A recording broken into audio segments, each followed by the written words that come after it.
Hey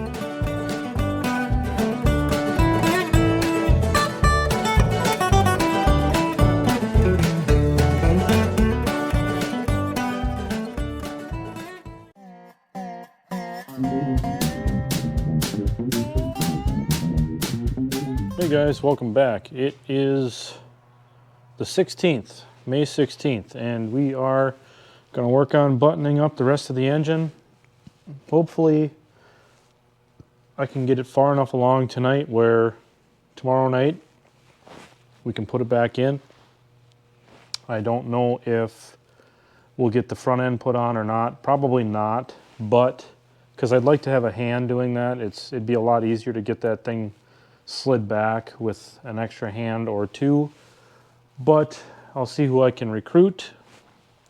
You never know, depends on what kind of time we have. Plus I have an appointment tomorrow evening, so that's not really conducive to getting much stuff done. But if we can at least get the engine back into the bell housing today, that would be ideal. No promises though. So real quick, I wanted to show. There was that homemade power steering bracket that was welded on here. There was probably more weld than there was bracket, but I cut all that off and ground it all smooth. So that's about as good as we're going to get it. Not terrible. This section here, they must have, what they probably did was they probably cut a slot in it and then beat it down, heated it up and beat it down. Are you mental? And this was made to clear the belt that was driving that power steering pump, but not going to worry about that. So right now what I'm going to do, I got to clean out the oil pan, give it one final cleaning, and then we can throw that on, seal up the bottom end. And there was a comment in one of the previous videos that I can't remember which one it was, but I think it was this rod bearing here. The safety wire had jumped up over the top of the bolt, so I redid that really quick. And yeah, we don't have much left. Pretty much everything over here is clutch components and hydraulic components. The rear plate for the engine, box of bolts, belts, and then we've also got over on the workbench, we've also got underneath this large American flag, pressure plate. We got the clutch disc, the flywheel, throwout bearing carrier with the new bearing, pilot bearing, so we just got to knock that in real quick and should be good to go with that. So let's get the oil pan cleaned up, get that dropped on, and then we'll flip it over, put the head studs in it, and I think we'll be ready to take it out of the stand. So let's get to work. Okay.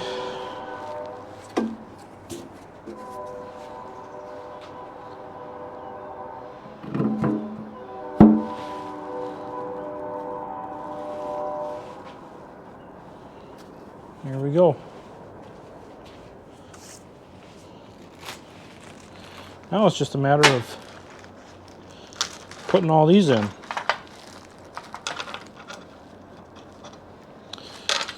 And a little trick of the trade, at least this is what I do when I run into this. A lot of these Farmall oil pans, you'll find them all banged in the bottom and caved in.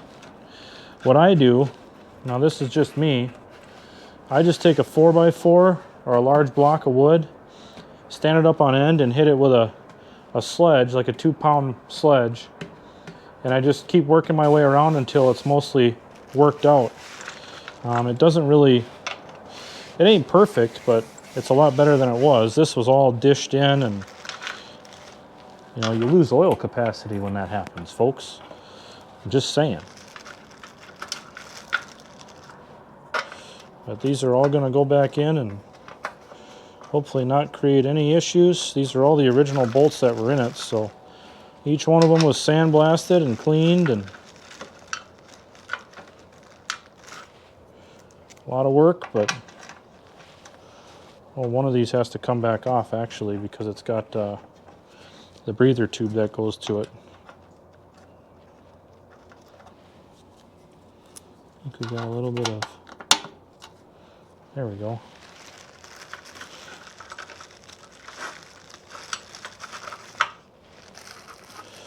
But anyways, I'll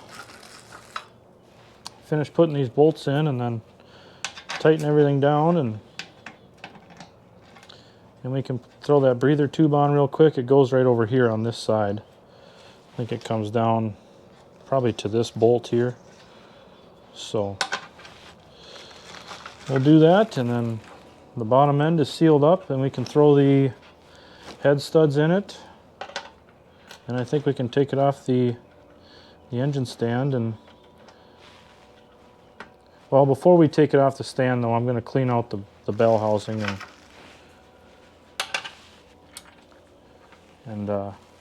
do the best I can with that. So yeah, I'll spare you the boredom, and so we don't have another 40-minute video. We probably still will. Who am I kidding? But we'll keep going and get it ready to get out of the stand. All right, guys, got the engine flipped over, and there are 4 studs that are longer than the rest. I marked those. These 2 here are longer because that's where the bracket mounts for the pivot arm for the throttle assembly. And then these 2 are longer because there's a thicker washer that goes on top of here. It's like a heavy washer. It helps to seal, I believe. There's a tube that runs through the head on these 2 particular studs, so it helps to kind of seal those, I believe. But we're going to go ahead and get all the studs put in and then get them snugged down. You don't have to overly tighten them, just snug. So we'll go ahead and do that, and then I think we can take it out of the stand. So stay tuned. Okay, guys, let me make sure my mic's on. Yep, it's on.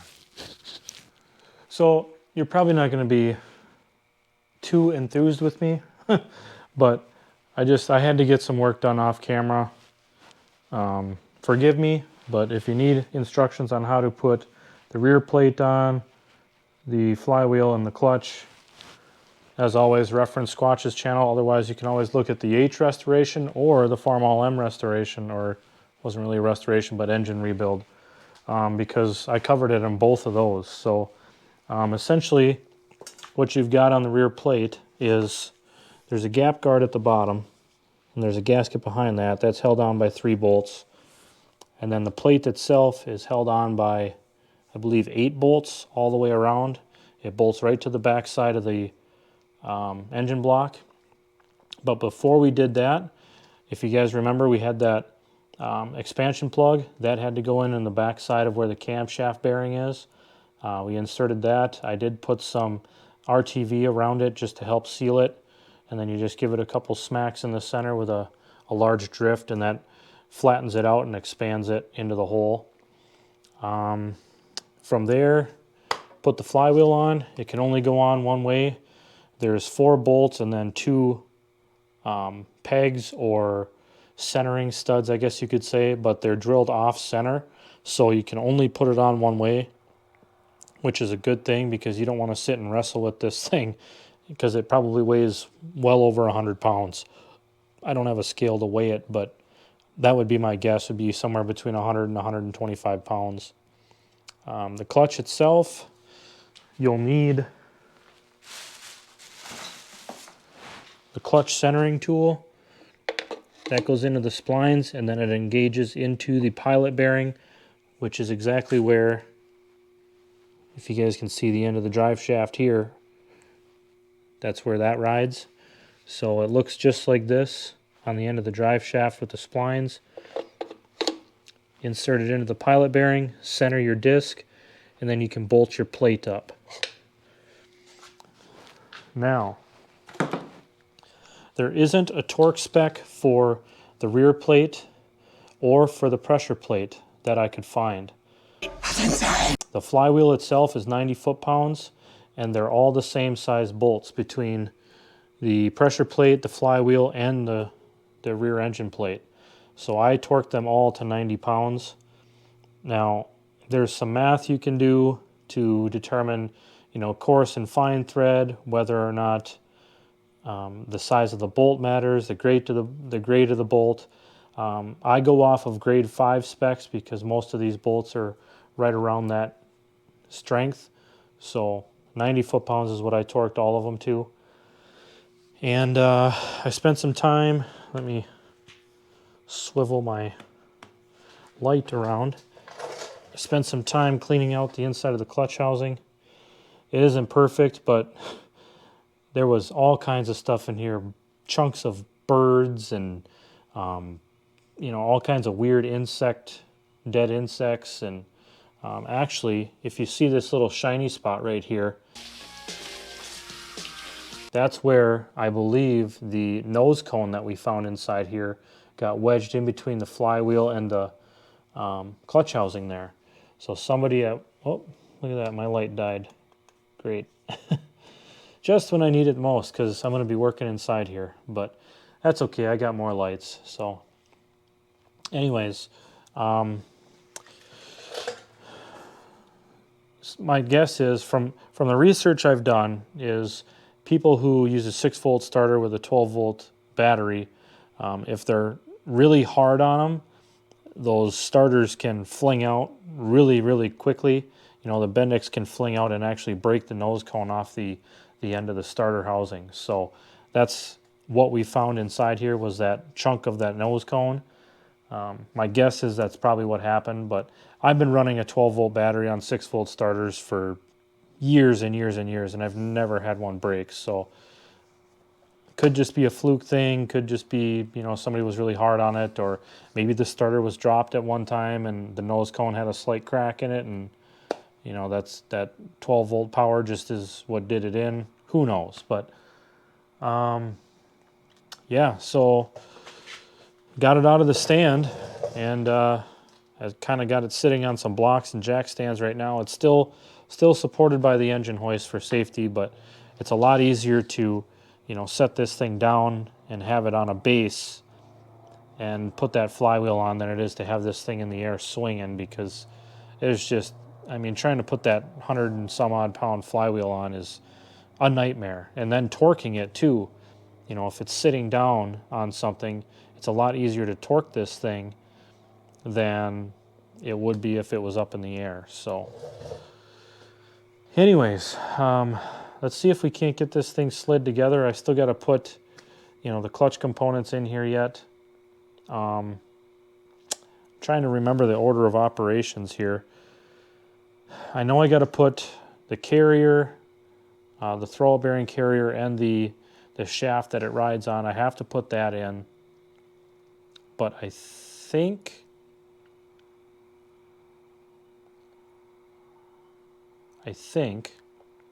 I have to wait to put the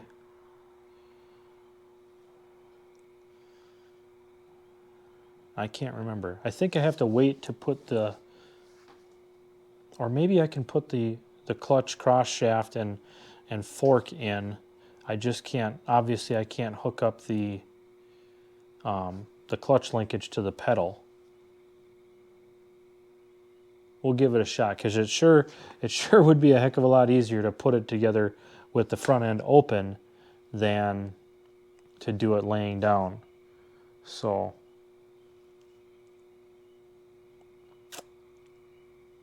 yeah, I'm gonna try it. We'll see what happens. But okay, let me find another light and we'll start putting the clutch together, or the clutch linkages and throwout bearing assembly. We'll start putting that in there and then see if we can't get this engine mated up. It's already almost 11 o'clock, guys, so I'm about ready to call it quits. But we'll see what we can get done here in the next little bit. Okay, hopefully you guys can see in there. So we've got our carrier assembly that slides on the shaft itself. Put that right on there.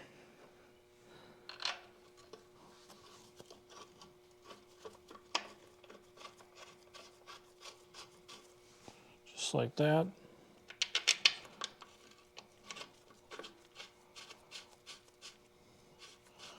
I'm pretty sure we can do this mostly anyways.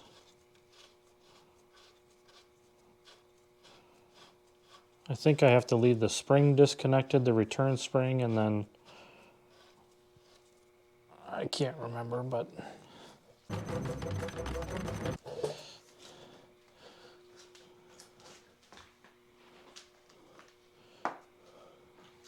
I probably should have gotten my tools ready before I started doing this.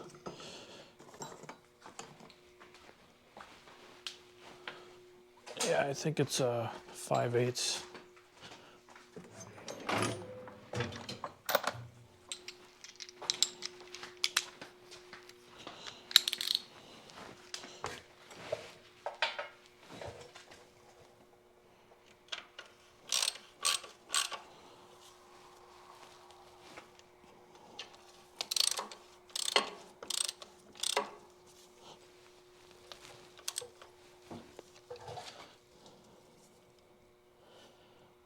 And the way this is situated should be with the grease zerk rod to the side. Some of them are down like this. I can't remember, H's and M's are to the side like this, but I've seen some that are down. So, let's see, cross shaft and fork.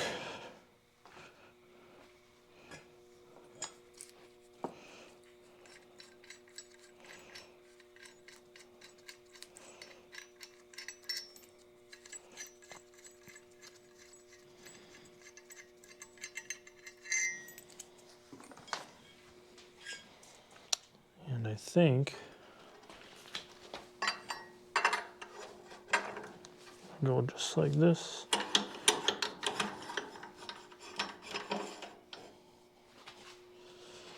Worst case scenario, I figured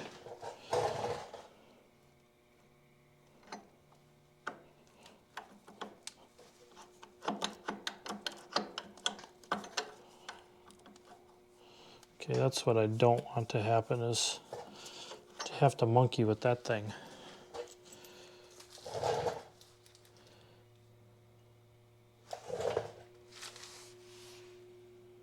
Okay.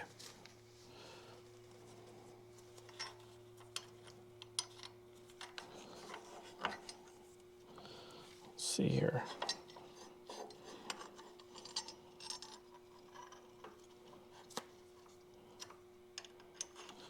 Then you got these heavy washers, which is what locks it to the shaft.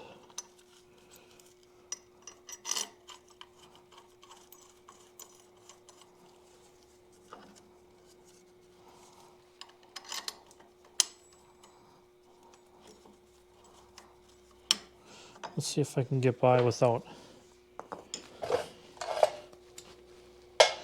having that in there. Figured I gotta show some of the reassembly for you guys, right?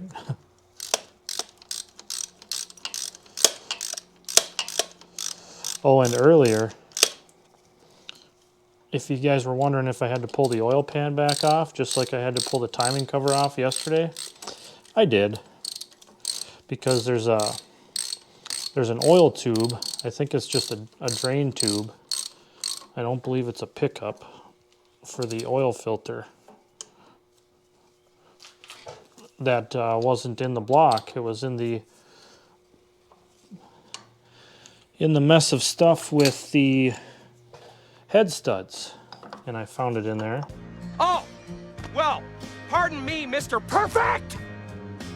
I guess I forgot that you never ever make a mistake.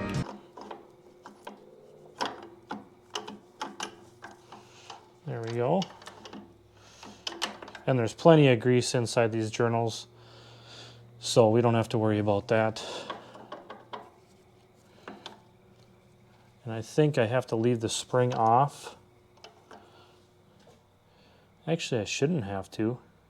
I shouldn't have to do that at all because this isn't connected to anything. It just floats freely.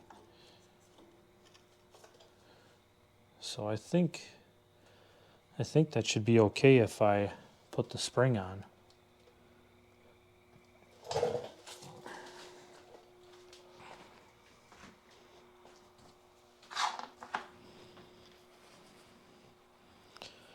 Now this had some sort of weird extension on it. I'm going to move you guys over to the other side because I need to work where you're sitting.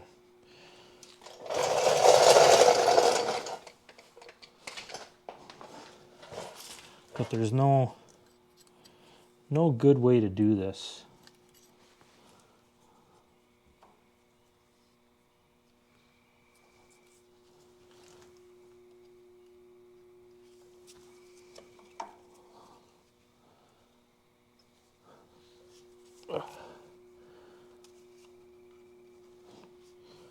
And you get covered in crap.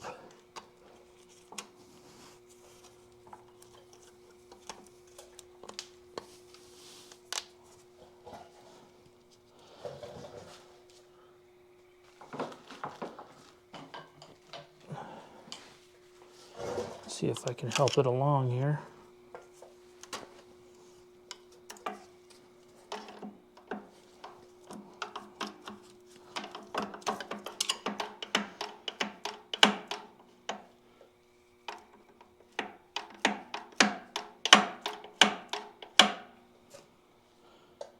I wonder if somebody put that extension piece in there to make this clutch easier to press, because it sure seems easy. It's like somebody bent up this little rod.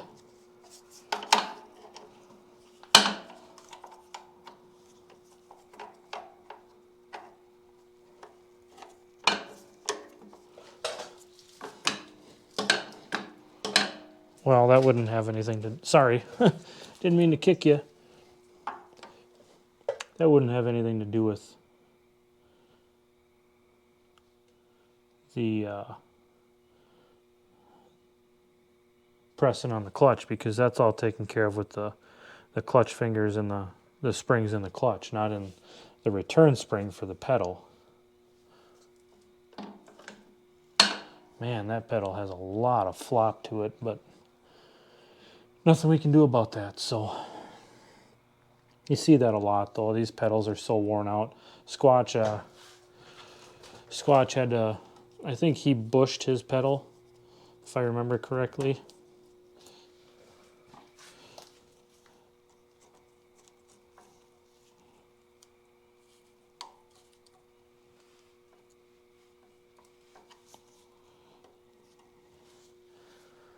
So that's all together, so we should be able to put our engine in. Let's see what we can do. Okay. Well, this is not easy by yourself, but it's doable.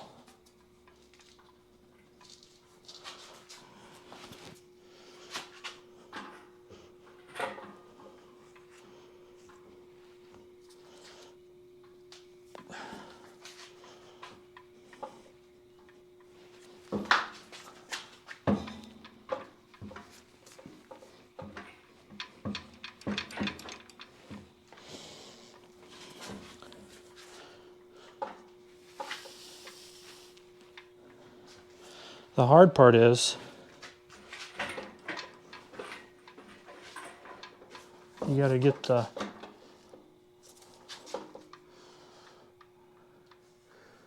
shaft to turn, the drive shaft, but I got to get enough tension on the engine where I also have to take it out of gear. See, where is...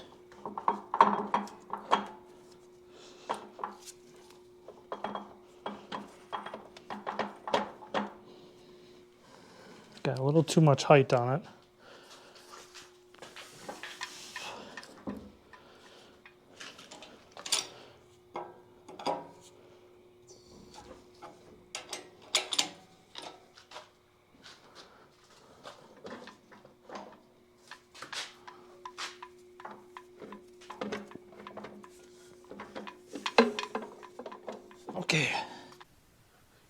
in. Oh my God, it's in.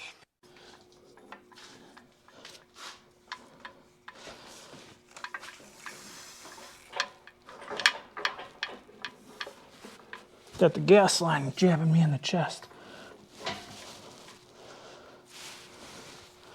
See, now this is the tough part. I got the drive shaft engaged.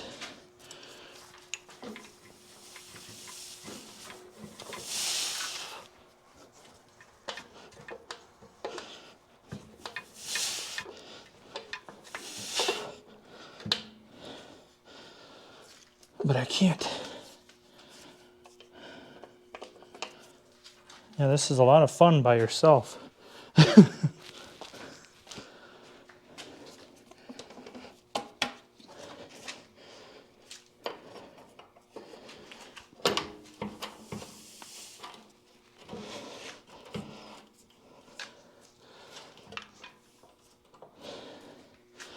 If I can get one bolt started,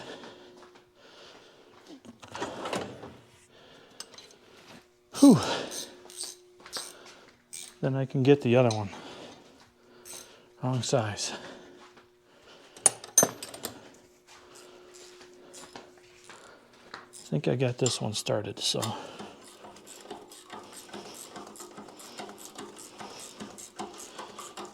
Yes, sir. Then I can work on, see there's these guide pins here, but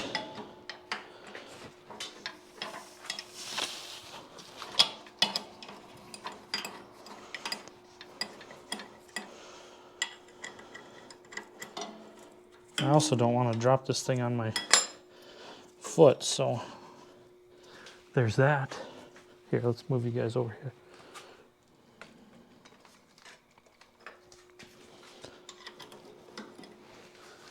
And this fuel line is in sad shape.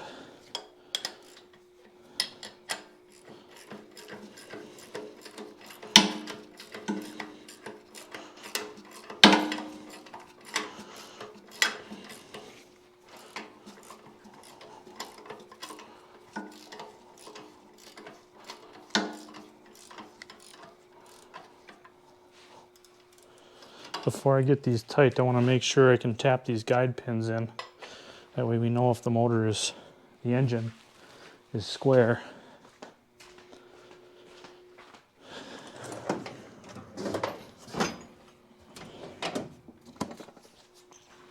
So I'll get my little brass hammer. Whoop. That's not what I wanted to do.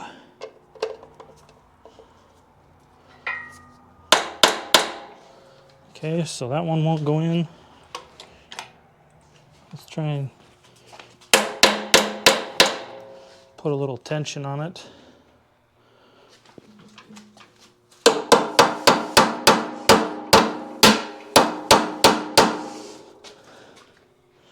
Got it started.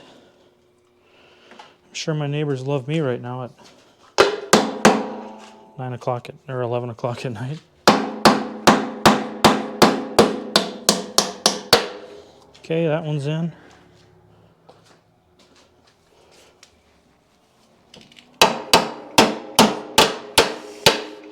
That one's in. It's actually, I'm not even mad. That's amazing. So now we can finish tightening these top bolts.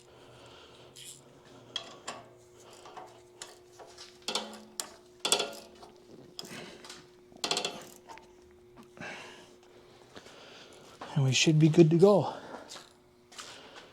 I'll see if I got a couple of bolts I can throw in it temporarily in the side until we can get the front end bolted on.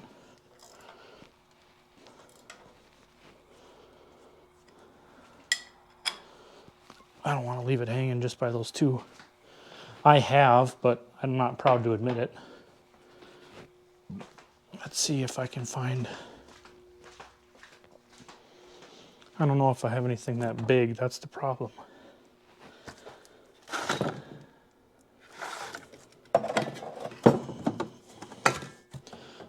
You'd swear I was climbing mountains or something with how out of breath I am, but pushing around that. Maybe if I can just put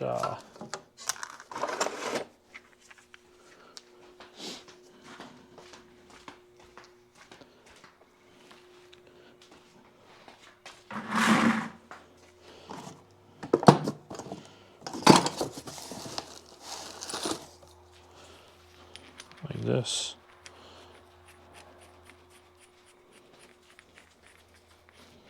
That'll work.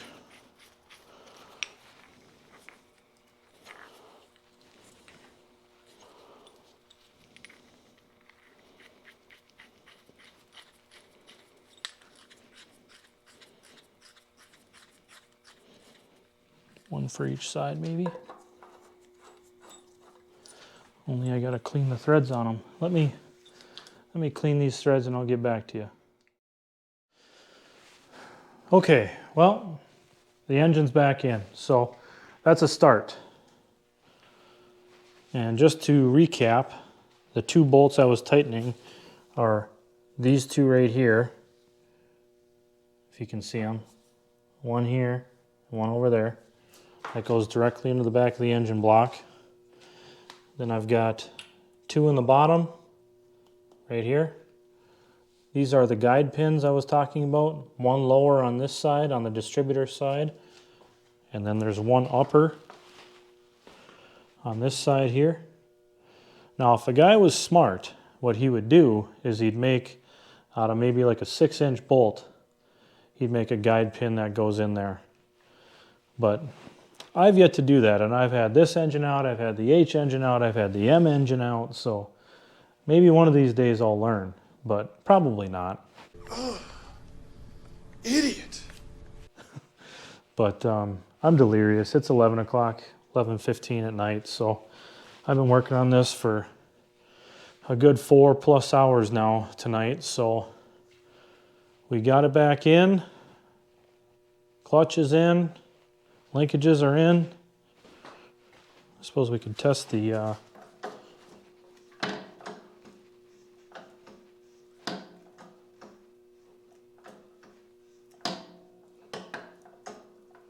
we're going to have to adjust the travel on this. There shouldn't be, that's a good 2 inches. There should only be about 1.5 inches, I believe, of free play, so we'll have to adjust it here. So, anyways, closer, we're getting closer. So the next step will be probably the cylinder head, water pump and fan, get the alternator and all that stuff on so we can put the belts on. We don't have to, mess around with any of the fan shroud or anything like that. Manifold, carburetor, air cleaner, and then we can slide the front end on, hopefully.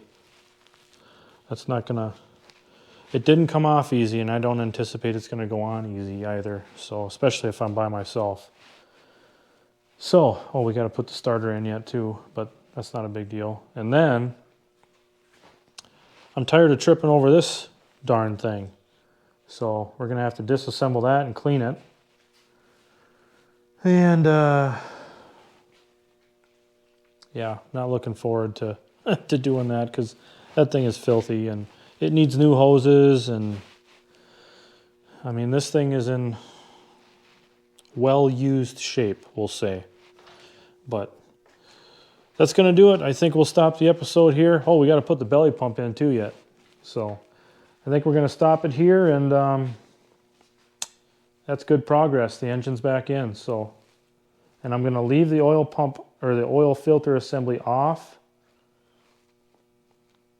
until the front end is put on, because it's easier to get to this oil fitting right here if the front end, if the oil filter is off. If it's on, then it creates quite a difficult situation to get to that fitting for the oil pressure line. So yeah, looking forward to finishing this thing up and getting it out of here. So thanks for watching, guys. I know I didn't include a ton of the process in putting the rear together, but it's super simple. It's straightforward, and once you took it apart, you should be able to put it back together. So that's going to do it. We'll see you guys in the next one.